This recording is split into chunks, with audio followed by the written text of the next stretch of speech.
ഞാൻ ശരി ചെയ്തു എന്ന് തോന്നിയ ഒരു സംഗതി ആരൊക്കെ എന്തൊക്കെ വിമർശനം ഉന്നയിച്ചാലും അതിനെ വിശദീകരിച്ച് എൻ്റെ ഭാഗം ശരിപ്പെടുത്താൻ വേണ്ടിയിട്ടുള്ള ഇടപെടലും ഞാൻ നടത്താറില്ല.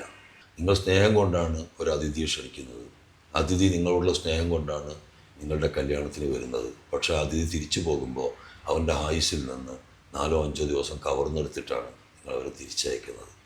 ഇതൊരു അധികാരം ലക്ഷ്യം വെച്ചുകൊണ്ട് സമൂഹത്തെ വർഗീകരിക്കാനും അതുവഴി ധ്രുവീകരിക്കാനും വേണ്ടിയിട്ടുള്ള ഏറ്റവും അപകടകരമായ ഒരു അവസ്ഥയാണ്. പ്രിയപ്പെട്ടവരെ, നമസ്കാരം. ഞാൻ അഷ്റഫ് പറമ്പത്ത്. ടോക്ക് വിത്ത് AP എന്ന ഈ പ്രോഗ്രാമിലേക്ക് എല്ലാവർക്കും സ്വാഗതം. ഇന്ന് എൻ്റെ കൂടെയുള്ളത് കേരളത്തിലുടനീളം പ്രസംഗവേദികളിൽ നിറഞ്ഞു നിൽക്കുന്ന കാസർഗോഡ് ജില്ലയുടെ രാഷ്ട്രീയ സാമൂഹ്യ സേവന രംഗത്ത് തൻ്റേതായ വ്യക്തിമുദ്ര പതിപ്പിച്ച ബഷീർ വള്ളിക്കുത്ത് സാഹിബാണ്. സ്വാഗതം ബഷീർ സാഹിബെ. അസ്സലാമു അലൈക്കും വറഹ്മത്തുള്ളാഹി. എല്ലാവർക്കും നന്മകൾ നേരുന്നു. ഞാൻ ബഷീർ വള്ളിക്കുത്താണ്. അങ്ങയുടെ രാഷ്ട്രീയ ജീവിതത്തിൻ്റെ തുടക്കം എങ്ങനെയായിരുന്നു? 1977 ലോക്സഭാ നിയമസഭാ തെരഞ്ഞെടുപ്പ്, അടിയന്തരാവസ്ഥയ്ക്ക് ശേഷമുള്ള തെരഞ്ഞെടുപ്പ്. ഞാനന്ന് വെള്ളിക്കോത്ത് വീണച്ചേരി എന്ന് പറയുന്ന സ്ഥലത്താണ് എൻ്റെ തറവാട് വീട്. ഉമ്മയുടെ തറവാട് വീടായിരുന്നു. പഴയ പുല്ല് മേഞ്ഞ ഒരു ഇരുനില മാളിക. അപ്പം അതിൻ്റെ പരിസരത്ത് ഉള്ള ഒരു ഭാഗത്ത് കോൺഗ്രസ് പ്രവർത്തകരും മറ്റൊരു ഭാഗത്ത് CPI പ്രവർത്തകരായിരുന്നു അവിടെയുള്ള കുടുംബങ്ങളൊക്കെ. അപ്പോൾ സ്വാഭാവികമായും തെരഞ്ഞെടുപ്പ് സമയത്ത് ജാഥകൾ നടക്കുമെന്ന് രാത്രികാലങ്ങളിൽ ഈ മെഗഫോൺ കെട്ടിയിട്ട്, മെഗഫോൺ എന്ന് പറഞ്ഞാൽ നാളം, ഇരുമ്പിൻ്റെ ടിന്നിൻ്റെ നാളം ഉണ്ടാക്കിയിട്ട് ആ നാളത്തിലൂടെ മുദ്രാവാക്യം വിളിച്ചും അനൗൺസ് ചെയ്തും പോകുന്ന ജാഥകൾ വരും. അപ്പോൾ രാത്രികാലത്ത് ഈ ജാഥകൾ വരുമ്പോൾ നമ്മളെ കളിക്കൂട്ടുകാരായ കുട്ടികളൊക്കെ പോയി ആ ജാഥയിൽ ചേരുമ്പോൾ അവരോടൊപ്പം പോയി ആ ജാഥയിൽ ചേർന്നു. അന്ന് കോൺഗ്രസിൻ്റെ സ്ഥാനാർത്ഥികളായി ഉണ്ടായിരുന്നത് കടന്നപ്പള്ളി രാമചന്ദ്രൻ ലോക്സഭയിലേക്കും NK ബാലകൃഷ്ണൻ നിയമസഭയിലേക്കുമാണ്. അപ്പോൾ NK ബാലകൃഷ്ണൻ PSP ആണ്. അപ്പോൾ ആ രണ്ട് സ്ഥാനാർത്ഥികൾക്ക് വേണ്ടി വോട്ട് ചോദിച്ചു വരുന്ന ഈ ജാഥയിൽ അണിചേർന്നിട്ടാണ് യഥാർത്ഥത്തിൽ ഒരു രാഷ്ട്രീയത്തിലേക്ക് രംഗപ്രവേശം ചെയ്യുന്നത്. വിദ്യാർത്ഥി രാഷ്ട്രീയത്തിലൂടെയാണല്ലോ അങ്ങ് രാഷ്ട്രീയ പ്രവേശനം നടത്തുന്നത്. ആ ഒരു കാലഘട്ടത്തെക്കുറിച്ച് അങ്ങ് എങ്ങനെ ഓർക്കുന്നു? ഞാൻ പറഞ്ഞല്ലോ, ഈ 9ാമത്തെ വയസ്സിലാണ്, 77 എന്ന് പറയുന്നത് എൻ്റെ 9ാമത്തെ വയസ്സിലാണ്. ഞാൻ 4ാം ക്ലാസ് പഠിക്കുന്ന സമയമായിരിക്കും. അപ്പോൾ ആ സമയത്ത് തന്നെ എൻ്റെ ഉമ്മയുടെ നാട് തെക്കിലാണ്. ഉമ്മയുടെ ബന്ധുക്കൾ 4ാം മൈൽ, പാണലം തുടങ്ങിയിട്ടുള്ള സ്ഥലങ്ങളിൽ ഉമ്മയുടെ അളാമ്മമാർ, ഉമ്മയുടെ ജ്യേഷ്ഠത്തിയൊക്കെ ഉണ്ട്. അപ്പോൾ ഈ കുട്ടിപ്രായത്തിൽ ഒഴിവ് സമയം നമ്മളൊക്കെ ഇങ്ങനെ ബന്ധുവീടുകളിലൊക്കെ ചിലവഴിക്കുന്ന ഒരു അന്നത്തെ ഒരു ടെൻഡൻസി അതാണല്ലോ. അപ്പം അങ്ങനെ ആ ഭാഗത്ത് പോകുന്ന സമയത്ത് അവിടെ ഈ കുടുംബങ്ങളൊക്കെ ലീഗിൻ്റെ ആൾക്കാരാണ്. നമ്മുടെ ബന്ധുക്കളെല്ലാം ലീഗുകാരാണ്. അപ്പോൾ സ്വാഭാവികമായും അവിടെ ലീഗിൻ്റെ മീറ്റിങ്ങിന് വിളിക്കുമ്പോൾ എൻ്റെ അമ്മാവൻ അതുപോലുള്ള ആൾക്കാരൊക്കെ പോകുമ്പോൾ അവരുടെ കൂടെ ലീഗിൻ്റെ മീറ്റിങ്ങിനും പോകും. 79 CT അഹമ്മദ് അലി സാഹിബ് ആദ്യത്തെ ഉപതെരഞ്ഞെടുപ്പിൽ കാസർഗോഡ് മത്സരിക്കുന്നു. TI ഇബ്രാഹിം സാഹിബിൻ്റെ നിര്യാണം മൂലം വന്ന ഒഴിവിൽ മത്സരിക്കുകയാണ്. അന്ന് 2 ലീഗുണ്ട്, അഖിലേന്ത്യാ ലീഗും യൂണിയൻ മുസ്ലിം ലീഗും ഉണ്ട്. യൂണിയൻ മുസ്ലിം ലീഗിൻ്റെ കാൻഡിഡേറ്റ് ആയിട്ടാണ് CT മത്സരിക്കുന്നത്. അഖിലേന്ത്യാ ലീഗിൻ്റെ സ്ഥാനാർത്ഥിയായി മത്സരിക്കുന്നത് BM അബ്ദുറഹ്മാനാണ്. അന്ന് CTയുടെ തെരഞ്ഞെടുപ്പ് പ്രചരണത്തിന് വേണ്ടി CHും സേഠ് സാഹിബും സീതി ഹാജിയും OK മുഹമ്മദ് സാഹിബും ഒക്കെ ഈ പാണലം എന്ന് പറയുന്ന സ്ഥലത്ത് വന്ന ദിവസം ഞാൻ മുത്തമ്മയുടെ വീട്ടിൽ പാണലത്തായിരുന്നു. അവിടെ പോയി ഈ യോഗം കേട്ടു, പ്രസംഗം കേട്ടു. അങ്ങനെ ഒരു ആവേശം, നമുക്ക് ഈ രാഷ്ട്രീയത്തോടുള്ള ഒരു ആവേശം വന്നു. പിന്നെ അന്ന് മുതലേ പത്രം ഒക്കെ വായിക്കുമായിരുന്നു. അപ്പോൾ ആ ഒരു രൂപത്തിൽ വന്നു ചേർന്നിട്ടുള്ള ഒരു താല്പര്യമാണ് യഥാർത്ഥത്തിൽ ഈ രാഷ്ട്രീയത്തോടുണ്ടായിരുന്ന താല്പര്യം. വിദ്യാർത്ഥി ജീവിതം എന്ന് പറയുമ്പോൾ ഞാൻ 8ാം ക്ലാസ്സിൽ പഠിക്കുമ്പോൾ പ്രസംഗിച്ചിട്ടുണ്ട്. ക്ലാസ്സുകളിൽ പോയി. അന്ന് KSU ആണ് വെള്ളിക്കോത്ത്. പിന്നെ MSFO ആ രൂപത്തിൽ ആർക്കും അറിയില്ല. വെള്ളിക്കോത്തുള്ള അന്നത്തെ ആളുകൾക്കൊന്നും ലീഗ് എന്നറിയില്ല. ഞാൻ അന്വേഷിച്ച് നോക്കിയപ്പോൾ അവിടെ ഒരു മനുഷ്യൻ മാത്രമാണ് മനസ്സിൻ്റെ ഉള്ളിൽ ലീഗ് വെച്ച് ജീവിച്ച ഒരാൾ മാത്രമേ ഉണ്ടായിരുന്നുള്ളൂ. വേറെ ആരും ലീഗിനെ കുറിച്ച് അറിയുന്നവരുണ്ടായിരുന്നില്ല. അപ്പോൾ അന്ന് KSUവിന് വേണ്ടി ഞാൻ പിന്നെ 8ാം ക്ലാസ് മുതൽ ക്ലാസ്സുകളിൽ പോയി പ്രസംഗിച്ചു. ഞാൻ 8ൽ പഠിക്കുമ്പോഴാണെന്ന് തോന്നുന്നു ഞാൻ അവിടെ ക്ലാസ് ലീഡറായി മത്സരിച്ചു. ഞാൻ ജയിച്ചു. ഈ പൊതുപ്രവർത്തന കർമ്മ മേഖലയിൽ അങ്ങയെ ഏറ്റവും കൂടുതൽ പ്രചോദിപ്പിച്ചത് എന്താണ്, അല്ലെങ്കിൽ ആരാണ്? CHൻ്റെ പ്രസംഗമാണ് ഞാനൊരു രാഷ്ട്രീയ പ്രസംഗം എന്നൊക്കെ ആദ്യം കേൾക്കുന്ന പ്രസംഗം. ഞാൻ പറഞ്ഞല്ലോ 79. അപ്പോൾ അന്ന് CHൻ്റെ ആ പ്രസംഗം കേട്ടിട്ട് CH അന്ന് പറഞ്ഞ ചില ഡയലോഗുകൾ ആ ഡയലോഗൊക്കെ ഞാൻ എൻ്റെ ഉമ്മയുടെ വീട്ടിൽ പരിസരത്തുള്ള മതിലുകളിൽ ചോക്ക് കൊണ്ടൊക്കെ എഴുതി വെച്ച്. അപ്പോൾ അത്രമാത്രം നമുക്കൊരു ഒരു പ്രചോദനം ആ വാക്കുകളിൽ നിന്നൊക്കെ കിട്ടിയിട്ടുണ്ട്. അപ്പോൾ ആ ഒരു നിലയിൽ ഏറ്റവും കൂടുതൽ പ്രചോദിപ്പിച്ച ആരെന്ന് ചോദിച്ചാൽ ഒരുപക്ഷെ ഈ പ്രസംഗം കൊണ്ട് CH ആണ്. പിന്നെ അതിനുശേഷം വായനാനുഭവങ്ങളിൽ സീതി സാഹിബും ഇസ്മായിൽ സാഹിബും പിന്നെ നമ്മുടെ എന്താ പറയേണ്ടത് സഹവാസം കൊണ്ട് ശിഹാബ് തങ്ങളും അതുപോലുള്ള ഒരുപാട് ആളുകൾ പ്രചോദിപ്പിച്ചിട്ടുണ്ട്. പ്രസംഗം എങ്ങനെയാണ് അങ്ങയുടെ ജീവിതത്തിൻ്റെ ഒരു ഭാഗമായിട്ട് മാറിയത്? ഞാൻ മദ്രസയിൽ പഠിക്കുന്ന കാലത്ത് മദ്രസയിലെ നബിദിനത്തിൻ്റെ പ്രസംഗ മത്സരങ്ങളിൽ, പാട്ട് മത്സരത്തിൽ, കഥാപ്രസംഗ മത്സരത്തിലൊക്കെ ഞാൻ ചേരും. പക്ഷേ അതൊക്കെ ഞാൻ സ്വയം തിരഞ്ഞെടുക്കുന്നതായിരിക്കും. ഒരിക്കലും ഉസ്താദന്മാർ തരുന്ന പാട്ട് പാടുക, ഉസ്താദന്മാർ തരുന്ന പ്രസംഗം പ്രസംഗിക്കുക, ഉസ്താദന്മാർ തരുന്ന കഥാപ്രസംഗം അവതരിപ്പിക്കുക, അതായിരുന്നില്ല എൻ്റെ ഒരു രീതി. അപ്പോൾ ആദ്യമായി മദ്രസയിൽ പോയി ഞാൻ പ്രസംഗിക്കുന്നത് ഇസ്ലാമിനെക്കുറിച്ച്, റസൂലുള്ളാഹിനെക്കുറിച്ച് ഞാൻ എൻ്റെ വായനയിലൂടെയും അതുപോലെ മതപ്രഭാഷണങ്ങൾ ആ കാലഘട്ടത്തിൽ ഈ പരിസരത്തൊക്കെ നടക്കുന്ന എല്ലാ വഅദുകൾക്കും ഞാൻ പോയി വഅദൊക്കെ കേൾക്കുമായിരുന്നു. ടേപ്പ് റെക്കോർഡൊക്കെ ഇറങ്ങിയതിന് ശേഷം എല്ലാ വഅദും റെക്കോർഡ് ചെയ്ത് കൊണ്ടുപോയി വീട്ടിൽ വെക്കുമായിരുന്നു.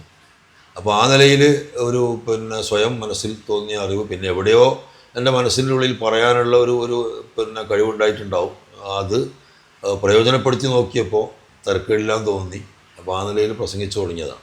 ആരാണ് ഒരു നല്ല രാഷ്ട്രീയക്കാരൻ?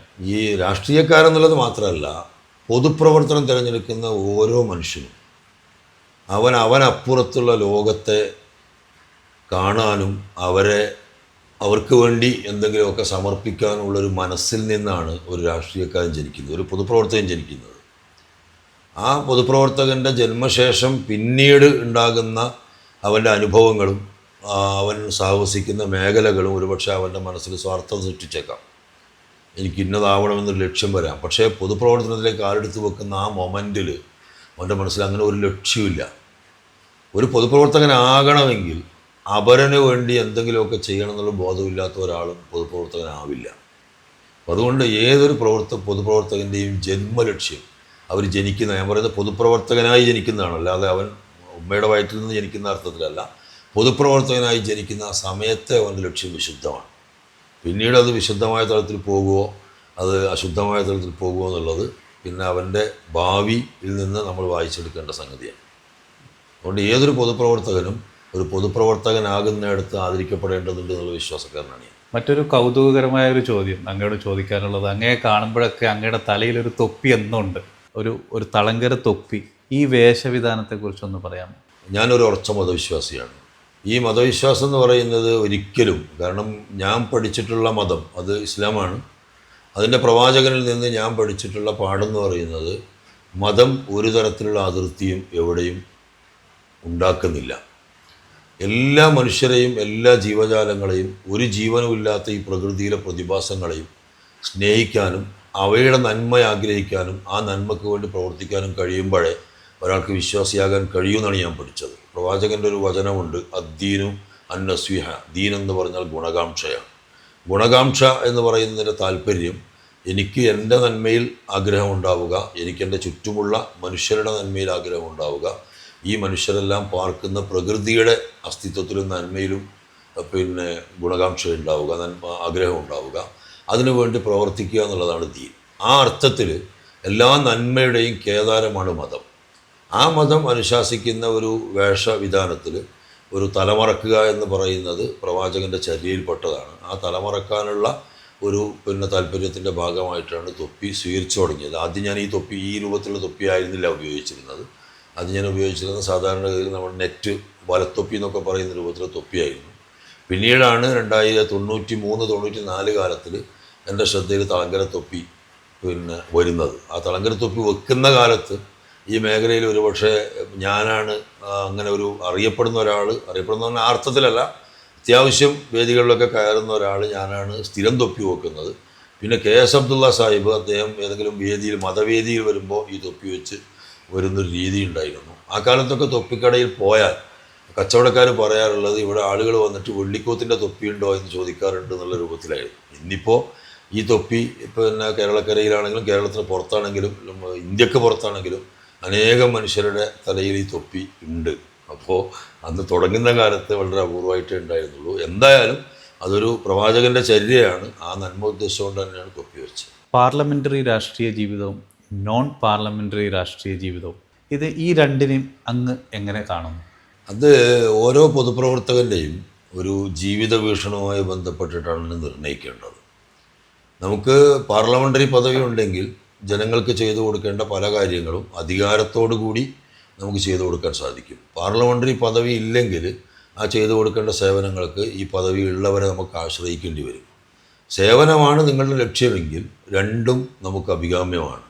സേവനമല്ല ലക്ഷ്യമെങ്കിൽ പിന്നെ പാർലമെൻ്ററി പദവിക്കായിരിക്കും കൂടുതൽ പ്രാമുഖ്യം കൊടുക്കുന്നത്. അതുകൊണ്ട് പാർലമെൻ്ററി പദവി ഉള്ളൊരു ഘട്ടം എന്തെങ്കിലും ഒരു പ്രത്യേകമായ ഒരു യോഗ്യതയുള്ളൊരു ഘട്ടമായോ പാർലമെൻ്ററി പദവിയിലേക്ക് പോകാത്തൊരു കാലം ഒരു മോശപ്പെട്ട കാലമായോ എനിക്ക് തോന്നിയിട്ടില്ല. എന്നെ ഒരിക്കലും ഒരു സ്ഥാനവും ഭ്രമിപ്പിക്കാറില്ല. അങ്ങ് ഇപ്പോൾ വഹിക്കുന്ന സ്ഥാനമാനങ്ങൾ എന്തൊക്കെയാണ്? ഞാൻ മുസ്ലിം ലീഗിൻ്റെ സംസ്ഥാന കമ്മിറ്റി മെമ്പറാണ്. കാഞ്ഞങ്ങാട് നിയോജക മണ്ഡലം പ്രസിഡൻ്റാണ്. കാഞ്ഞങ്ങാട് സംയുക്ത മുസ്ലിം ജമാഅത്തിൻ്റെ ജനറൽ സെക്രട്ടറിയാണ്. കാഞ്ഞങ്ങാട് CS സെൻ്ററിൻ്റെ വൈസ് ചെയർമാനാണ്. ആ രൂപത്തിലുള്ള 2-3 പദവികളാണ് ഇപ്പോൾ യഥാർത്ഥത്തിൽ ഞാൻ വഹിച്ചുകൊണ്ടിരിക്കുന്നത്. മുമ്പ് ഞാൻ വഹിച്ചിരുന്ന പദവികളൊക്കെ അറിയാം. യൂത്ത് ലീഗിൻ്റെ സ്റ്റേറ്റ് വൈസ് പ്രസിഡൻ്റായിട്ടുണ്ട്. മുസ്ലിം ലീഗിനെ സംബന്ധിച്ചിടത്തോളം ഞാൻ പഞ്ചായത്ത് ലീഗിൻ്റെ ജോയിൻറ്റ് സെക്രട്ടറിയായി, ജനറൽ സെക്രട്ടറിയായി, മണ്ഡലം മുസ്ലിം ലീഗിൻ്റെ ജനറൽ സെക്രട്ടറിയായി, പ്രസിഡൻ്റായി ഇപ്പോൾ ഈ നിലയിൽ നിൽക്കുന്നു. യൂത്ത് ലീഗിൽ ഞാൻ നിയോജക മണ്ഡലം ജനറൽ സെക്രട്ടറിയായി കുറച്ചു കാലം പ്രവർത്തിച്ചിട്ടുണ്ട്. ഡോക്ടർ മുനീർ MLA പ്രസിഡൻറ്റും C മമ്മൂട്ടി ജനറൽ സെക്രട്ടറിയുമായി കമ്മിറ്റി നോമിനേറ്റ് ചെയ്യപ്പെട്ടപ്പോൾ യുവജനയാത്രയൊക്കെ നടത്തിയ ആ കാലം, അന്ന് ഉദുമ നിയോജക മണ്ഡലം മുസ്ലിം ലീഗിൻ്റെ ജനറൽ സെക്രട്ടറിയായി നോമിനേറ്റ് ചെയ്യപ്പെട്ട ഒരാളാണ് ഞാൻ. 2-3 മാസം കഴിഞ്ഞപ്പോൾ ചില കാരണങ്ങളാൽ ഞാൻ ആ പദവി ഒഴിഞ്ഞു. പിന്നീട് കുറേ കാലങ്ങൾക്ക് ശേഷമാണ് ജില്ലാ യൂത്ത് ലീഗിൻ്റെ വൈസ് പ്രസിഡൻ്റായി ഞാൻ വരുന്നത്, സംസ്ഥാന യൂത്ത് ലീഗിൻ്റെ വൈസ് പ്രസിഡൻ്റായി വരുന്നത്. മതസൗഹാർദ്ദം തകർത്തുകൊണ്ട് വർഗീയ ചേരിതിരിവുണ്ടാക്കി മുന്നോട്ട് നീങ്ങിക്കൊണ്ടിരിക്കുന്ന ഒരു രാഷ്ട്രീയ സാഹചര്യമാണ് ഇന്ന് നമ്മൾ കാണുന്നത്. അതിനെ അങ്ങ് എങ്ങനെ നോക്കിക്കാണുന്നു? എൻ്റെ മനസ്സിലുള്ള രാഷ്ട്രീയം എന്ന് പറയുന്നത് നമ്മുടെ നയങ്ങൾ തമ്മിലുള്ള സംവാദങ്ങൾ നടക്കുകയും ആ സംവാദങ്ങളുടെ അടിസ്ഥാനത്തിൽ ശരിതെറ്റുകൾ നിർണ്ണയിച്ചുകൊണ്ട് ജനങ്ങൾക്ക് വിധി എഴുതാൻ കഴിയുകയും ചെയ്യുന്ന ഒരു സാഹചര്യത്തിൻ്റെ സൃഷ്ടിയാണ്. ഇന്നിപ്പോൾ കയ്യൂക്ക് ആധിപത്യം പുലർത്തുന്ന ഒരു രംഗമായി രാഷ്ട്രീയം മാറുന്നുണ്ട് പലയിടത്തും. ജനാധിപത്യം പലപ്പോഴും അധികാര ശക്തികളാൽ അട്ടിമറിക്കപ്പെടുന്ന സാഹചര്യങ്ങളുണ്ട്. അതോടൊപ്പം തന്നെ തീർത്തും ആശാസ്യമല്ലാത്ത രൂപത്തിൽ ഓരോ തെരഞ്ഞെടുപ്പ് വിജയത്തിനു വേണ്ടി ഏത് തരത്തിലുള്ള ദുഷിച്ച വഴികളും സ്വീകരിക്കാൻ തയ്യാറാകുന്ന ആളുകളൊക്കെ നമ്മുടെ മുമ്പിലുണ്ട്. അതുകൊണ്ട് ഒരു വിശുദ്ധനായ മനുഷ്യനെ ഏറ്റവും വലിയ അപകടകാരിയായി ചിത്രീകരിക്കാനും ഏറ്റവും വലിയ അപകടകാരിയായ ഒരു മനുഷ്യനെ ഏറ്റവും വിശുദ്ധനായി അവതരിപ്പിക്കാനും കഴിയുന്ന ഒരു തരത്തിലാണ് ഇന്നത്തെ പൊളിറ്റിക്സിൻ്റെ പോക്ക്. ഇപ്പോൾ തന്നെ നമുക്ക് കാണാം, ഇപ്പോൾ തിരഞ്ഞെടുപ്പ് അടുക്കുന്ന സമയത്ത് നമ്മൾ കാണുന്നത് ഒട്ടും പ്രതീക്ഷിക്കാത്ത പല ആളുകളുടെയും ഭാഗത്ത് നിന്ന് വരുന്ന പ്രതികരണങ്ങൾ. ഇപ്പോൾ എക്സാമ്പിൾ പറഞ്ഞാൽ വെള്ളാപ്പള്ളി നടേശൻ ഒരു സമുദായത്തെ ആകെ മോശപ്പെടുത്തിക്കൊണ്ട് സംസാരിക്കുന്നു. പക്ഷെ അങ്ങനെ സംസാരിക്കുമ്പോൾ സംസാരിക്കരുത്, ഇത് നമ്മുടെ നാടിന് ചേർന്നതല്ല എന്ന് പറയാൻ ഏറ്റവും അധികാരപ്പെട്ട വ്യക്തികൾ വെള്ളാപ്പള്ളി നടേശനെ പോലുള്ള ആളുകളുടെ നാവിൽ സരസ്വതിയുണ്ട് എന്ന് പറഞ്ഞുകൊണ്ട് പ്രശംസിക്കുന്ന കാഴ്ചയെ നമ്മൾ കാണും. ഇതൊരു അധികാരം ലക്ഷ്യം വെച്ചുകൊണ്ട് സമൂഹത്തെ വർഗീകരിക്കാനും അതുവഴി ധ്രുവീകരിക്കാനും വേണ്ടിയിട്ടുള്ള ഏറ്റവും അപകടകരമായൊരവസ്ഥയാണ്. ഒരു തെരഞ്ഞെടുപ്പിൽ ജയിക്കാൻ ഒരുപക്ഷെ ഇത് ഉപകാരപ്പെട്ടേക്കാം, പക്ഷേ ദീർഘകാല കാഴ്ചപ്പാടിൽ സമൂഹത്തിന് ഒരിക്കലും യോജിച്ച് ചേരാനാവാത്ത വിധത്തിലുള്ള വലിയ അകൽച്ചയായിരിക്കും സമൂഹത്തിൽ ഇത്തരം പ്രവണതകൾ ഉണ്ടാക്കുക. അപ്പോൾ അവരുടെ നിർമ്മല വികാരങ്ങളെ കുത്തിയിളക്കി ആ വികാരങ്ങളെ കയ്യിലെടുത്ത് ഞാൻ ആ വികാരത്തോടൊപ്പമാണ് തോന്നിപ്പിച്ചാൽ വോട്ട് കിട്ടുമെന്നൊരു ധാരണ നമ്മുടെ ലോകരാഷ്ട്രീയത്തിലുണ്ട്, ഇന്ത്യൻ രാഷ്ട്രീയത്തിലുണ്ട്, കേരള രാഷ്ട്രീയത്തിലുണ്ട്. ഇപ്പോൾ ട്രംപ് അമേരിക്കൻ പ്രസിഡൻ്റായി മത്സരിക്കുന്ന സമയത്ത് അന്ന് അദ്ദേഹം അവിടെ ഏറ്റവും കൂടുതൽ പ്രയോഗിച്ച ഒരു നിലപാട് മുസ്ലിം വിരുദ്ധതയാണ്. മുസ്ലിങ്ങൾക്ക് അമേരിക്കയിൽ പ്രവേശിക്കാൻ അവസരം കൊടുക്കില്ല, മുസ്ലിങ്ങൾക്ക് അവകാശങ്ങൾ കൊടുക്കില്ല തുടങ്ങിയിട്ടുള്ള പ്രയോഗങ്ങളായിരുന്നു ട്രംപ് നടത്തിയത്. ഇന്ത്യയിലിപ്പോൾ ഹിന്ദുക്കൾക്ക് സംരക്ഷണമേകാൻ മുസ്ലിങ്ങളെ എതിർക്കണം, ക്രിസ്ത്യാനികളെ എതിർക്കണം എന്ന ഒരു ലൈനിലേക്കാണ് ഹിന്ദുത്വ രാഷ്ട്രീയം മുന്നോട്ട് വെക്കുന്ന കാഴ്ചപ്പാട്. പക്ഷെ നമ്മൾ അടിസ്ഥാനപരമായി ചിന്തിച്ച ഒരു കാര്യം, ഇപ്പോൾ നരേന്ദ്രമോദി അധികാരത്തിൽ വന്നതിന് ശേഷം മൻമോഹൻ സിംഗ് ഭരിക്കുന്ന കാലത്ത് 56 രൂപ ഉണ്ടായിരുന്ന പെട്രോളിന് ഇപ്പോൾ 109 രൂപയായി. അന്ന് 565 രൂപയുണ്ടായിരുന്ന ഗ്യാസ് കുറ്റിക്ക് ഇന്നിപ്പോൾ 900 രൂപയോ 1000 രൂപയോ 1200 ആയിരുന്നു, ഇപ്പോൾ കുറച്ച് കുറഞ്ഞു, 1000 രൂപയായി. നമ്മൾ ആലോചിക്കേണ്ടത് ഇന്ത്യയിലെ 140 കോടി ജനങ്ങളിൽ ഏതാണ്ട് 115 കോടി അല്ലെങ്കിൽ 110 കോടി ഹിന്ദുക്കളാണ്. 56 രൂപയിൽ നിന്ന് 109 രൂപയിലേക്കുള്ള വർധനവ് 53 രൂപയാണ്.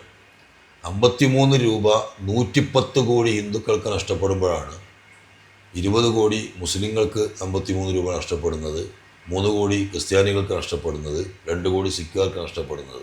ആത്യന്തികമായി ഏറ്റവും കൂടുതൽ നഷ്ടമുണ്ടാകുന്നത് ഹിന്ദുവിനാണ്. ഇത് തന്നെയാണ് ഗ്യാസ് കുറ്റിയുടെ കാര്യത്തിൽ, ഇത് തന്നെയാണ് വിലക്കയറ്റത്തിൻ്റെ കാര്യത്തിൽ, ഇത് തന്നെയാണ് ദുരിതങ്ങളുടെ കാര്യത്തിൽ.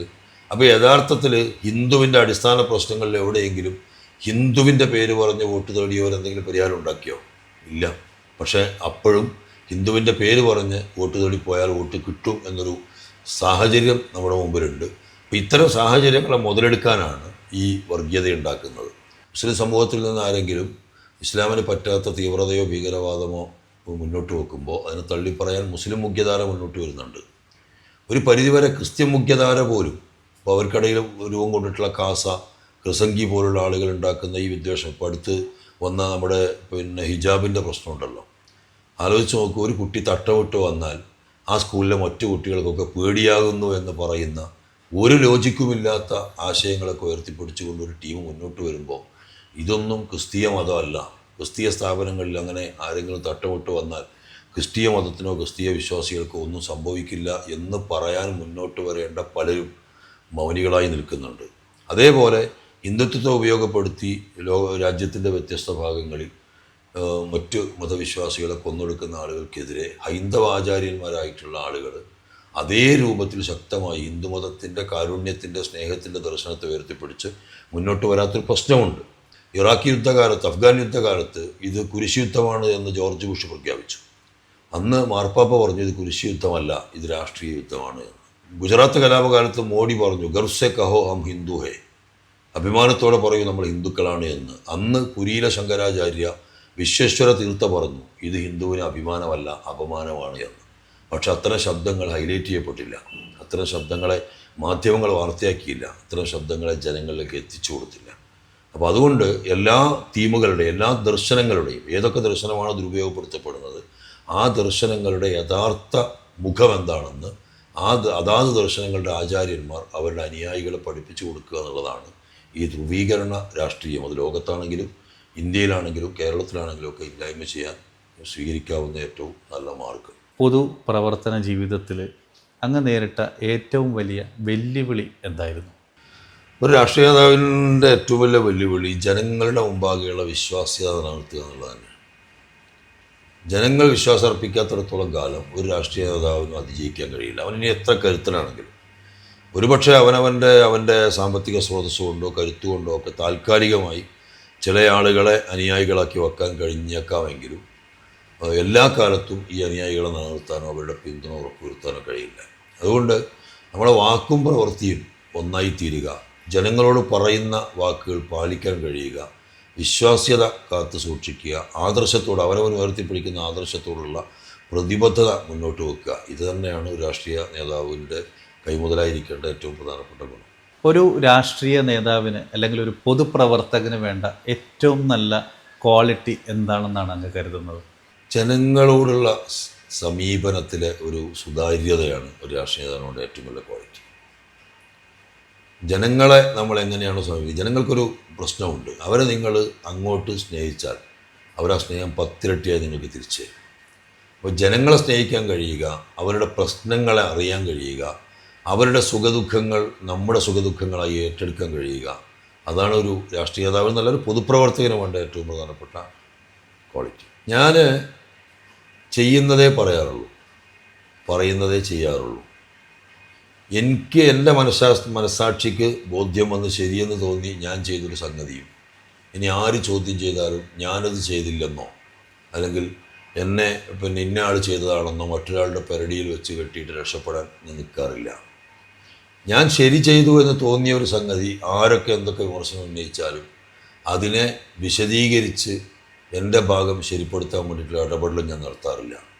ഇന്ന് എന്നെ തെറ്റ് എന്ന് കരുതുന്ന ആളുകൾ കുറച്ച് കഴിയുമ്പോൾ സ്വയം ബോധ്യമായി അന്ന് അവരായിരുന്നു തെറ്റെന്നും ഞാനായിരുന്നു ശരിയെന്നും തിരിച്ചറിയുമെന്ന് എനിക്ക് ഉറച്ച വിശ്വാസം ഉണ്ടായിട്ടുണ്ട്. എൻ്റെ ജീവിതത്തിലുടനീളം ഞാനത് അനുഭവിച്ചിട്ടുണ്ട്.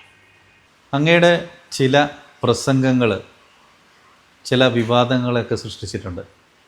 അങ്ങനെയുള്ള വിവാദങ്ങളൊക്കെ വരുമ്പോൾ അങ്ങ് എങ്ങനെ അതിനെ കൈകാര്യം ചെയ്യുന്നു? ഈ രാജ്യത്തിൻ്റെ ഒരു നന്മക്ക് എതിരായി നിൽക്കുന്നൊരു വാക്കും വരാതിരിക്കാൻ ഞാൻ ശ്രദ്ധിക്കാറുണ്ട്. പിന്നെ വിവാദം എന്ന് പറയുന്നത് അത് ഉണ്ടാക്കിയെടുക്കുന്ന ആളുകളുടെ മനോതലത്തിൽ നിന്നാണ്. ഈ പ്രസംഗങ്ങളുടെയൊക്കെ ഒരു കാര്യം എന്ന് പറയുന്നത് ഒരു മണിക്കൂർ 1.5 മണിക്കൂർ അല്ലെങ്കിൽ 3/4 മണിക്കൂറൊക്കെ നമ്മൾ നടത്തുന്ന പ്രസംഗത്തിലെ ഏതെങ്കിലും ഒരു വരി മാത്രമാണ് ഹൈലൈറ്റ് ചെയ്യപ്പെടുന്നത്. ആ വരിയിലാണ് വിവാദം ഉണ്ടെന്ന് പറയുന്നത്. പക്ഷേ ആ പ്രസംഗം ആകെ കേട്ട് കഴിഞ്ഞാൽ അതിൽ വിവാദം ഉണ്ടാവില്ല. നമ്മളൊരു പോസ്റ്റ് ഇടുന്നു ഫേസ്ബുക്കിൽ, അതിൽ ഏതെങ്കിലും ഒരു വരി വിവാദമായിട്ട് എടുക്കുന്ന ആളുകൾ അതിൻ്റെ മുന്നിലുള്ള വരികളോ അതിൻ്റെ പിന്നിലുള്ള വരികളോ കാണിക്കാറില്ല. പക്ഷേ വിവാദമാകുന്ന സമയത്ത് നമ്മൾ ചെയ്തിട്ടുള്ള പ്രസംഗം മുഴുവൻ നമുക്ക് ലഭ്യമാണെങ്കിൽ, നമ്മളിട്ട പോസ്റ്റ് മുഴുവൻ ലഭ്യമാണെങ്കിൽ അത് ജനങ്ങളോട് പറയും, ഇതാണ് ഞാൻ പറഞ്ഞത്, ഇതിൽ വിവാദത്തിന് പ്രസക്തിയില്ല എന്ന് പറയുമ്പോൾ ജനത്തിനത് വിശ്വാസം വരും. ജനം ആ അബദ്ധധാരണ തിരുത്തുകയും ചെയ്യും. ഇനി അങ്ങോട്ടുള്ള ഭാവി രാഷ്ട്രീയ ജീവിതത്തിൽ അങ്ങേക്ക് എന്തെങ്കിലും ഒരു കാഴ്ചപ്പാടുണ്ടോ? എന്തെങ്കിലും ഒരു ലക്ഷ്യം അങ്ങേക്കുണ്ടോ? ഈ രാഷ്ട്രീയത്തെക്കുറിച്ചും സമൂഹത്തെക്കുറിച്ചും ഒരുപാട് കാഴ്ചപ്പാടുകൾ എനിക്കുണ്ട്. പലപ്പോഴും എൻ്റെ കാഴ്ചപ്പാടുകൾ ഒറ്റപ്പെട്ടു പോകാറാണ് സാധാരണ പതിവ്. അത് സാമൂഹിക രംഗത്തെക്കുറിച്ചാണെങ്കിലും രാഷ്ട്രീയ രംഗത്തെക്കുറിച്ചാണെങ്കിലും ഒക്കെ. പക്ഷേ ഒരു നിയതമായ ലക്ഷ്യം എന്ന് പറയുന്നത് എന്നെ വ്യക്തിനിഷ്ഠമായിട്ടുള്ളൊരു ലക്ഷ്യം എന്നെ സ്വാധീനിക്കാറില്ല. നമ്മൾ സേവനവുമായി പോകുന്നതിനിടയിൽ എപ്പോഴൊക്കെ ഏതൊക്കെ തരത്തിലുള്ള അംഗീകാരങ്ങൾ വന്നു ചേരുന്നോ ആ അംഗീകാരങ്ങൾ സ്വീകരിക്കുകയും അതിനോട് നീതി പുലർത്തി മുന്നോട്ട് പോവുകയും ചെയ്യുക. അംഗീകരിക്കപ്പെടുന്നില്ലെങ്കിലും ഈ സേവനം ഇതേപടി തുടരുക. അതാണ് എൻ്റെ ഒരു വ്യൂ എന്ന് പറയുന്നത്, സാമൂഹിക പ്രവർത്തനത്തിൻ്റെ വ്യൂ. ഈ സാമൂഹിക പ്രവർത്തനം ഇല്ലാതെ നമുക്ക് ഇതെല്ലാം ഉപേക്ഷിച്ച് നമ്മുടെ വ്യക്തിനിഷ്ഠതയിലേക്ക് ചുരുങ്ങാൻ കഴിയുമോ എന്ന് ചിന്തിച്ചു നോക്കിയാൽ എൻ്റെ മനസ്സ് പറയുന്ന ഉത്തരം എനിക്കതിനൊരിക്കലും കഴിയില്ല എന്നാണ്.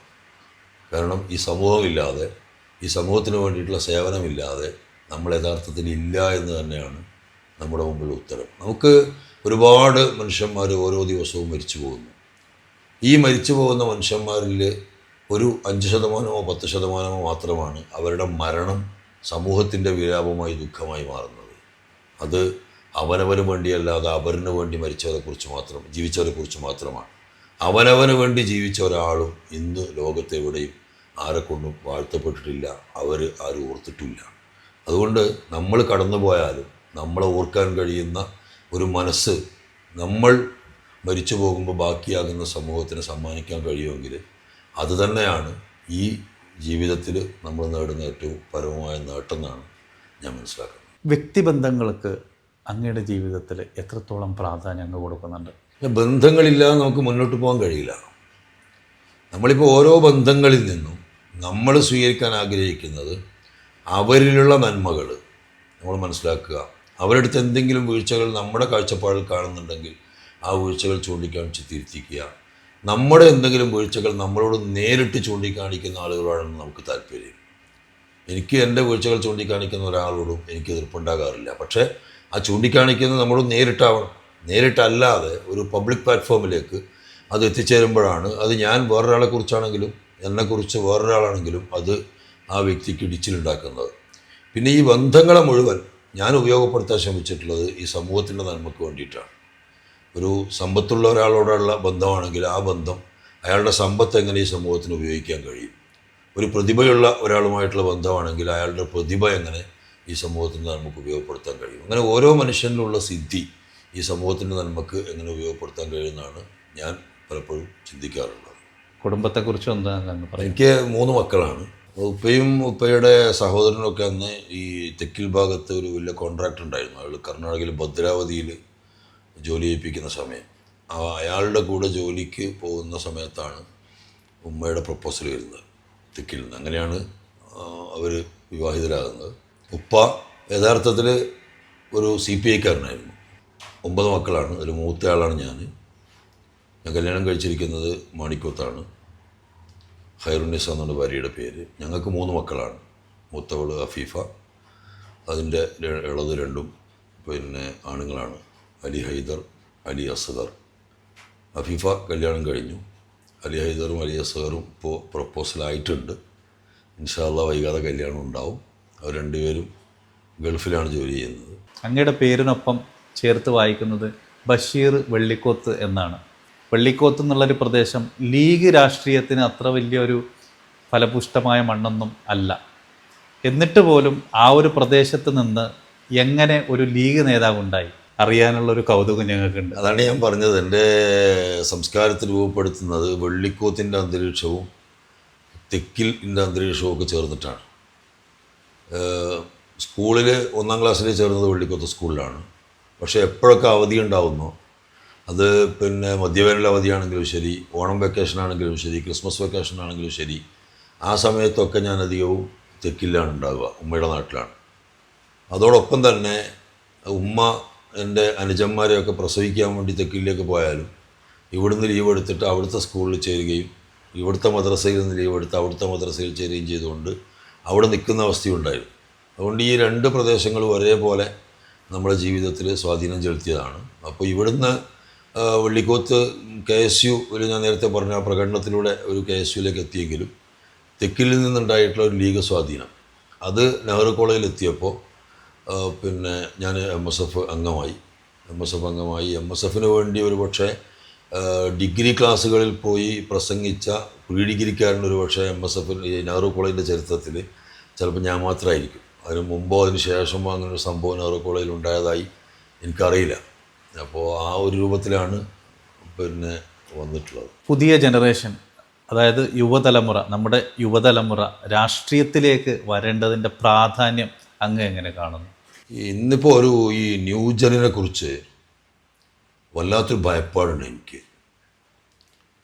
കാരണം ഞാൻ ഈ നിരവധി വേദികളിൽ പ്രഭാഷകനായും ചിലപ്പോഴൊക്കെ ക്ലാസ് എടുക്കാനൊക്കെ പോകുന്ന ആളാണ്. അപ്പം അടുത്ത കാലത്ത് ഞാൻ ശ്രമിക്കാറുള്ളത് നമ്മുടെ ഓഡിയൻസിൻ്റെ മനസ്സ് പഠിക്കാനാണ്.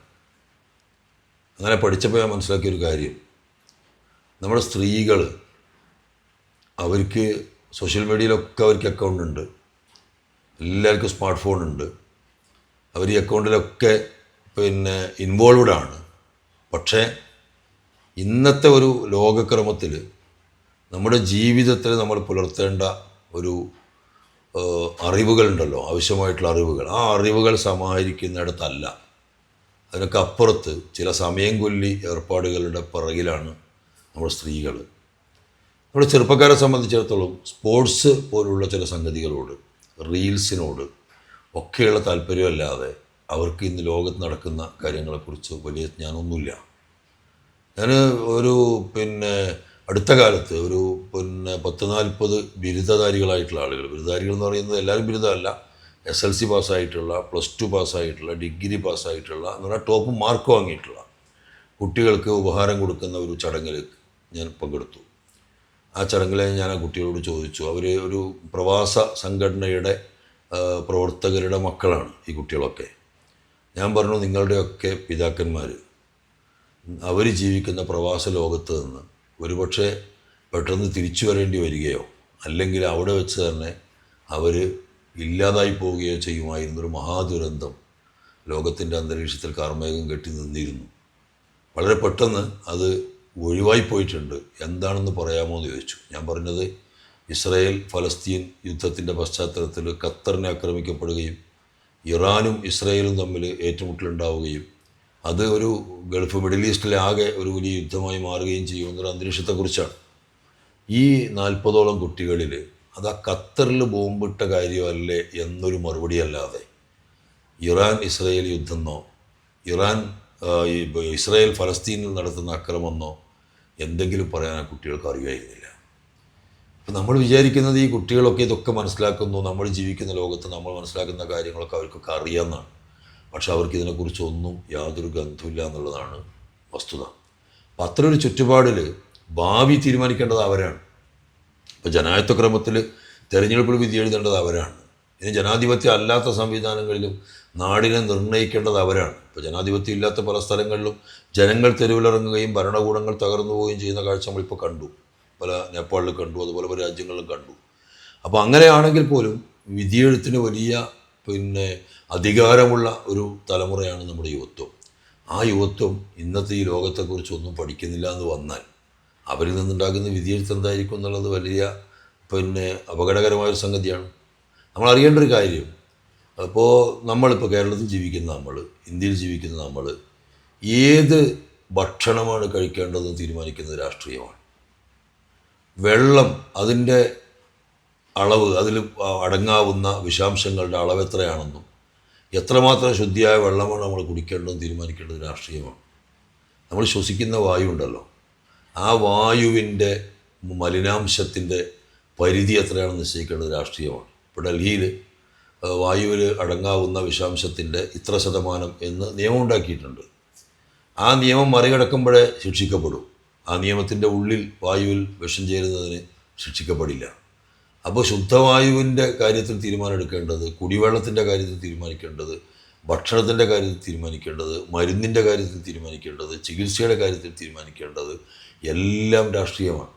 ആ രാഷ്ട്രീയത്തെക്കുറിച്ച് ഒരു ബോധമില്ലാതിരിക്കുക, ആ രാഷ്ട്രീയത്തിൽ നമ്മുടെ ഇൻവോൾവ്നെസ് ഇല്ലാതിരിക്കുക, ആ രാഷ്ട്രീയത്തിൽ നമ്മുടെ അഭിപ്രായ പ്രകടനങ്ങൾ ഇല്ലാതിരിക്കുക എന്ന് പറയുന്നത് യഥാർത്ഥത്തിൽ നമ്മളെ തന്നെ കുരുതി കൊടുക്കുന്നതിന് തുല്യമാണ്. അതുകൊണ്ട് യുവാക്കളാണ് കൂടുതൽ രാഷ്ട്രീയ ബോധമുള്ളവരാകേണ്ടത്. ഞാൻ പറയുന്നത് കക്ഷി രാഷ്ട്രീയം എന്നല്ല, രാഷ്ട്രത്തെ ബാധിക്കുന്ന വിഷയങ്ങളിൽ അവർക്കൊരു നിലപാടുണ്ടാകണം, അവർക്കൊരു അഭിപ്രായം ഉണ്ടാകണം. അവർ അതാത് കാലഘട്ടത്തിൽ നടക്കുന്ന ലോകരാഷ്ട്രീയ സംഭവവികാസങ്ങളെയും ദേശീയ രാഷ്ട്രീയ സംഭവവികാസങ്ങളെയും സംസ്ഥാന രാഷ്ട്രീയ സംഭവവികാസങ്ങളെയും ഒക്കെ അവർ വിജിലൻ്റായി വാച്ച് ചെയ്യണം.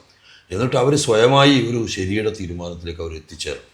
അതല്ലാത്തടത്തോളം കാലം വലിയ അപകടമാണ് നമ്മുടെ ഭാവി എന്നത് നമ്മൾ മനസ്സിലാക്കേണ്ടതുണ്ട്. ഇന്നത്തെ യുവതലമുറ അവരുടെ പഠനമൊക്കെ കഴിഞ്ഞു കഴിഞ്ഞാൽ ജോലിക്കായി നേരെ പോകുന്നത് ഗൾഫ് രാജ്യങ്ങൾ അല്ലെങ്കിൽ യൂറോപ്പ്, അമേരിക്ക പോലുള്ള രാജ്യങ്ങളിലേക്കാണ്. എന്തുകൊണ്ട് നമ്മളുടെ രാജ്യത്ത് തന്നെ അല്ലെങ്കിൽ നമ്മുടെ നാട്ടിൽ തന്നെ അവർക്ക് വേണ്ട തൊഴിൽ സാധ്യതകൾ ഉണ്ടാകുന്നില്ല? അങ്ങയുടെ കാഴ്ചപ്പാട്, അങ്ങ് അതിനെ ഏത് രീതിയിൽ നോക്കിക്കാണുന്നു?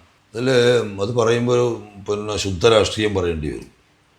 നമ്മുടെ കേരളത്തെ സംബന്ധിച്ചിടത്തോളൊരു പ്രശ്നം, ഇപ്പോൾ കേരളത്തിൽ നിന്ന് മറ്റു രാജ്യങ്ങളിലേക്ക് പോകുന്നത്ര ആളുകൾ, വിദ്യാസമ്പന്നരായ ആളുകൾ വേറെ ഒരു സംസ്ഥാനത്തു നിന്നും മറ്റു രാജ്യങ്ങളിലേക്ക് പോകുന്നില്ല. മറ്റു സംസ്ഥാനങ്ങളിൽ നിന്ന് വരുന്നത് അൺസ്കിൽഡ് വർക്കേഴ്സാണ്. ഇപ്പോൾ നമ്മുടെ നാടൻ പണിക്കാരായിട്ടുള്ള ആളുകളാണ്, വിദ്യാസമ്പന്നരല്ല. ഇതിൻ്റെ ഒരു പ്രധാനപ്പെട്ട കാരണം, ഇവിടെ ലോകത്തുണ്ടാകുന്ന വളർച്ചയെ പ്രാപിക്കാൻ നടക്കുന്ന ഏത് ശ്രമങ്ങളെയും പ്രത്യയശാസ്ത്രത്തിൻ്റെ കണ്ണുകളിലൂടെ നിരീക്ഷിച്ച് അത് മുതലാളിത്തത്തിന് കീഴടങ്ങലാണ് എന്ന രൂപത്തിൽ വ്യാഖ്യാനിച്ച് എതിർക്കും. 10-15 കൊല്ലം എതിർപ്പിലൂടെ മുന്നോട്ട് പോകും. 15 കൊല്ലം കഴിഞ്ഞ് നമ്മളിത് സ്വീകരിക്കാമെന്ന് പറയുമ്പോഴേക്കും നമ്മൾ മറ്റുള്ളവരെക്കാൾ 15 കൊല്ലം പിറകിലായിത്തീരും. അപ്പോൾ ഞാനൊരു എക്സാമ്പിൾ പറയാം. ഇപ്പോൾ നമ്മുടെ ഈ കാഞ്ഞങ്ങാട് കാസർഗോഡ് KSTP റോഡില്ലേ, പഴയങ്ങാടിയിൽ, കേരളത്തിൽ ഒരുപാട് KSTP റോഡുണ്ടായിരുന്നു. ഡോക്ടർ മുനീർ പൊതുമരാമത്ത് മന്ത്രിയായിരുന്ന കാലത്ത് 2011 ഗവൺമെൻറ് 738 കോടിക്കാണ് അത് ടെൻഡർ ചെയ്ത് കൊടുത്തത്. അത് സിംഗിൾ ടെൻഡറായിപ്പോയി, വേറെ ആരും ടെൻഡർ വന്നില്ല, അതുകൊണ്ട് സിംഗിൾ ടെൻഡറായിപ്പോയി. സിംഗിൾ ടെൻഡറായപ്പോൾ അതിൽ അഴിമതി ആരോപിച്ച് തുടർന്ന് വന്ന അച്യുതാനന്ദൻ ഗവൺമെൻറ് ആ ടെൻഡർ ക്യാൻസൽ ചെയ്തു. അതിനകം ഏതാണ്ട് 100 കോടി രൂപ അറ്റകുറ്റപ്പണികൾക്ക് വേണ്ടി ചെലവഴിച്ച ആ ടെൻഡർ എടുത്ത കമ്പനിയുടെ ഒരു CEO, ഒരു സിംഗപ്പൂരുകാരൻ, ഈ പണം നഷ്ടപ്പെട്ടതിൻ്റെ പേരിൽ അതിൽ ആത്മഹത്യ ചെയ്യേണ്ടി വന്നു. അച്യുതാനന്ദൻ ഗവൺമെൻറ് വന്ന് ആ ഗവൺമെൻറ് അതിൻ്റെ അവസാന കാലത്ത് രണ്ടാമതൊരു ടെൻഡർ വിളിച്ചു. ആ ടെൻഡർ വിളിച്ചപ്പോൾ 1156 കോടിക്കാണ് ഈ റോഡ് പോയത്. 738 കോടിക്ക് മുനീറിൻ്റെ കാലത്ത് ചെയ്യുമായിരുന്ന വർക്ക് 1156 കോടിക്ക് കൊടുക്കുമ്പോൾ അതിൽ അഴിമതിയില്ല, പ്രശ്നമില്ല. പക്ഷെ സംഭവിച്ചത് എന്താണ്? നമ്മുടെ ഖജനാവിന് 400 ചില്ലറ കോടി നഷ്ടമാകുന്നൊരവസ്ഥ വന്നു. അതുമാത്രമല്ല, അതുവരെയുള്ളൊരു 10 വർഷക്കാലം നമുക്ക് ഈ റോഡിൻ്റെ ഫെസിലിറ്റി, ഈ സംവിധാനം, ഈ സൗകര്യം ഉപയോഗപ്പെടുത്താനുള്ള നമ്മുടെ അർഹതയും അവകാശവും നഷ്ടപ്പെടുകയും ചെയ്യും. ആരോഗ്യ മേഖലയിലുള്ള നമ്മുടെ ജില്ലയുടെ പിന്നോക്കാവസ്ഥ, അതിന് പരിഹാരമായി എന്തൊക്കെ നടപടികൾ സ്വീകരിക്കണം എന്നാണ് അങ്ങ് കരുതുന്നത്? ഇതിലിപ്പോൾ നമുക്ക് നമ്മുടെ ഈ സമൂഹത്തെ മൊത്തം മാറ്റിപ്പണിയേണ്ടതുണ്ട്. നമ്മളിപ്പോൾ ഇടപെടുന്ന ഒരു രംഗമാണ് CH സെൻ്റർ. കഴിഞ്ഞ ദിവസമാണ് അതിൻ്റെ പുതിയ ആസ്ഥാന മന്ദിരമൊക്കെ ഉദ്ഘാടനം ചെയ്യപ്പെട്ടത്. അവിടെ വരുന്ന കിഡ്നി രോഗികൾ, CH സെൻ്റർ തുടങ്ങുമ്പോൾ 4 കൊല്ലം മുമ്പ് തുടങ്ങുമ്പോൾ കാഞ്ഞങ്ങാട് 2-3 ആശുപത്രികളിൽ മാത്രമേ ഡയാലിസിസ് സെൻ്റർ ഉണ്ടായിരുന്നുള്ളൂ. പക്ഷേ ഇന്നിപ്പോൾ എല്ലാ ഹോസ്പിറ്റലിലും ഡയാലിസിസ് സെൻ്റർ ഉണ്ട്. പക്ഷേ എന്നിട്ടും ഞങ്ങളുടെ ഈ സെൻറ്ററിൽ ഞങ്ങളിപ്പോൾ 100 ചില്ലറ ആളുകൾക്ക് ചെയ്തു കൊടുക്കുന്നുണ്ട്. ഇപ്പോഴും 40ഓളം ആളുകൾ പെൻഡിങ്ങിൽ നിൽക്കുകയാണ്, അവരുടെ ഊഴം കാത്ത് നിൽക്കുകയാണ്. പക്ഷേ ഇതിൻ്റെ പ്രശ്നം എന്താണ്? കാസർഗോഡ് ജില്ലയാണ് ഇന്ന് കേരളത്തിലെ ഏറ്റവും കൂടുതൽ കിഡ്നി രോഗ സാന്ദ്രത, അതേപോലെ ക്യാൻസർ രോഗ സാന്ദ്രത ഉള്ള ജില്ലയായി പറയുന്നത്. അതിൻ്റെ അടിസ്ഥാന കാരണം എന്താണ്? നിങ്ങൾ ശ്രദ്ധിച്ചൊന്ന് അറിഞ്ഞൂടാ. നമ്മുടെ നാട്ടിൽ ഇപ്പോൾ അടുത്ത കാലത്ത് വന്ന ഒരുപാട് ഹോട്ടലുകൾ രാത്രിയിലൊന്ന് പോയി നോക്കണം. എല്ലാ കുടുംബങ്ങളും ഹോട്ടലിൽ നിന്ന് ഭക്ഷണം കഴിക്കുന്നത്. വീടുകളിൽ ഭക്ഷണം പോലും പാകം ചെയ്യാതെ ഈ ഹോട്ടലുകളെ ഭക്ഷണത്തിന് ആശ്രയിക്കുന്നു. രുചിക്ക് വേണ്ടിയാണ്. രുചി എന്ന് പറയുന്നത് അജിനോമോട്ടോ പോലെ മാരകമായ വിഷങ്ങളിൽ നിന്നാണ് ഈ രുചി ഉണ്ടാകുന്നത്. നമ്മുടെ ജീവിതാവബോധം ഒട്ടും മാറുന്നില്ല. കല്യാണങ്ങൾ, നമ്മുടെ ആഘോഷങ്ങൾ, നിങ്ങൾ സ്നേഹം കൊണ്ടാണ് ഒരു അതിഥിയെ ക്ഷണിക്കുന്നത്. അതിഥി നിങ്ങളോടുള്ള സ്നേഹം കൊണ്ടാണ് നിങ്ങളുടെ കല്യാണത്തിന് വരുന്നത്. പക്ഷേ അതിഥി തിരിച്ചു പോകുമ്പോൾ അവൻ്റെ ആയുസ്സിൽ നിന്ന് 4-5 ദിവസം കവർന്നെടുത്തിട്ടാണ് നിങ്ങളവരെ തിരിച്ചയക്കുന്നത്. അത് മാറ്റാനുള്ളൊരു ബോധം നമ്മുടെ സമൂഹത്തിന് നൽകേണ്ടതുണ്ട്. അതിനു വേണ്ടിയിട്ടുള്ള കൂട്ടായ ശ്രമങ്ങളും പ്രവർത്തനങ്ങളും നടക്കേണ്ടതുണ്ട്. രാഷ്ട്രീയത്തിനപ്പുറം അങ്ങൊരു കവിയാണ്, ഒരു ഗാനരചയിതാവ് കൂടിയാണ്. അതിനെക്കുറിച്ചൊന്ന് പറയാമോ? എൻ്റെ ഒരു പ്രതികരണങ്ങൾ നോക്കിയാൽ ഞാൻ വല്ലാതെ ആഹ്ലാദിക്കുകയും സന്തോഷിക്കുകയും ചെയ്യുന്ന പ്രതികരണങ്ങൾ നിങ്ങൾ അധികം കണ്ടിട്ടുണ്ടാവില്ല. ഞാൻ ഈ ലോകത്തെക്കുറിച്ച് മൊത്തം ആശങ്കാവുലാണ്. ആശങ്ക മറ്റൊന്നും കൊണ്ടുമല്ല, ലോകത്തെല്ലാ നന്മകളും നശിച്ചുപോയി എന്ന അർത്ഥത്തിലല്ല. ഞാൻ എൻ്റെ പ്രസംഗങ്ങളിലൊക്കെ പറയുന്നൊരു കാര്യമുണ്ട്, ലോകത്ത് ഏറ്റവും കൂടുതൽ നല്ല മനുഷ്യരും ഏറ്റവും കൂടുതൽ നന്മകളുമാണുള്ളത്. പക്ഷേ വളരെ കുറഞ്ഞ ആളുകളാണ് തിന്മയുടെ വക്താക്കൾ, വളരെ കുറവാണ് തിന്മയും. പക്ഷേ ഹൈലൈറ്റ് ചെയ്യപ്പെടുന്നത് എപ്പോഴും തിന്മയാണ്.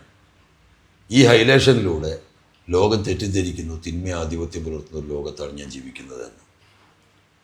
നന്മയുടെ വക്താക്കൾക്ക് ശബ്ദമില്ലാതായി പോകുന്നു.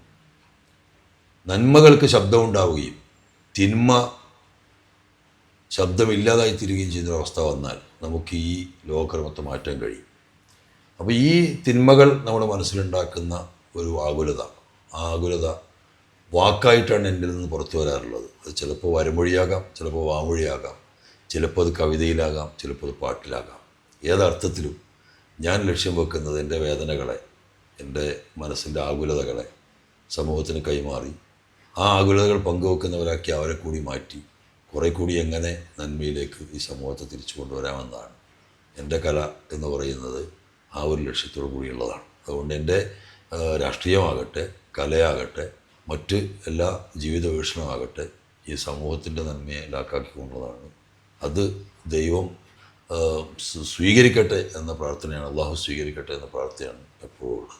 ടോക്ക് വിത്ത് AP എന്ന ഈ പ്രോഗ്രാമിൽ ഏതാണ്ട് 1 മണിക്കൂറോളം നമ്മൾ സംവദിച്ചു. പ്രിയപ്പെട്ട അഷ്റഫ് പറമ്പത്ത്, ഞാൻ ഏതാനും ഗാനങ്ങൾ എഴുതിയപ്പോൾ അത് പാടിയിട്ടുണ്ട്. എൻ്റെ ഒരു സഹപ്രവർത്തകൻ്റെ മകനാണ് എന്നതിനപ്പുറത്ത് അങ്ങനെ ഒരു ബന്ധം കൂടി ഞങ്ങൾ തമ്മിലുണ്ട്. അപ്പോൾ അഷ്റഫ് കുറേ ചോദ്യങ്ങൾ ചോദിച്ചു, ഞാനതിന് എൻ്റേതായ മറുപടികൾ പറഞ്ഞിട്ടുണ്ട്. ഇതെൻ്റെ മൊത്തം കാഴ്ചപ്പാടുകൾ ഇവിടെ പറഞ്ഞു തീർന്നു എന്ന അർത്ഥത്തിലല്ല, ഒരു അഭിമുഖത്തിൽ ഇത്രയൊക്കെ ആകൂ എന്ന അർത്ഥത്തിലാണ് ഇപ്പോൾ ഇത് അവസാനിക്കുന്നത്. ഇനിയും നമുക്ക് നമ്മുടെ കാഴ്ചപ്പാടുകൾ പങ്കുവെക്കാൻ വേണ്ടി വീണ്ടും കണ്ടുമുട്ടാവുന്നതും നമ്മുടെ ആശയങ്ങൾ പങ്കുവെക്കാവുന്നതുമാണ്. എല്ലാവർക്കും നന്മകൾ നേരുന്നു. നന്ദി, നമസ്കാരം, ജയ് ഹിന്ദ്.